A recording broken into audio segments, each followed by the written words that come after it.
কল্পনা করুন, রাজস্থানের এক বিস্তীর্ণ প্রান্তরে ধূ ধূ বালির মধ্যে দাঁড়িয়ে এক পরিত্যক্ত গ্রাম। দিনের বেলায় এখানে পর্যটকদের আনাগোনা থাকে, কিন্তু সূর্য ডোবার পর এই গ্রাম গ্রাস করে এক অখণ্ড নীরবতা। প্রায় ২০০ বছর ধরে এই গ্রাম পরিত্যক্ত, কিন্তু কেন? কি হয়েছিল সেই অভিশপ্ত রাতে? জনশ্রুতি আছে, জয়সলমেরের এক অত্যাচারী দেওয়ান সেলিম সিংহের রোষের কারণে এই গ্রামের পালিওয়াল ব্রাহ্মণরা এক রাতেই সব কিছু ত্যাগ করে চলে যায়।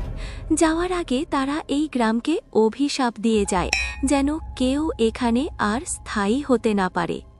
সেই থেকে কুলধারা এক ভুতুড়ে গ্রামে পরিণত হয়েছে। দিনের বেলায় ইতিহাস ফিসফিস করে, কিন্তু রাতে এক অজানা ভয় নেমে আসে। সরকারি রেকর্ড সব কিছু থাকা সত্ত্বেও কেউ এখানে রাত কাটানোর সাহস করে না। সত্যিই কোনো অভিশাপ, নাকি এর পেছনে লুকিয়ে আছে আরও বড় কোনো রহস্য?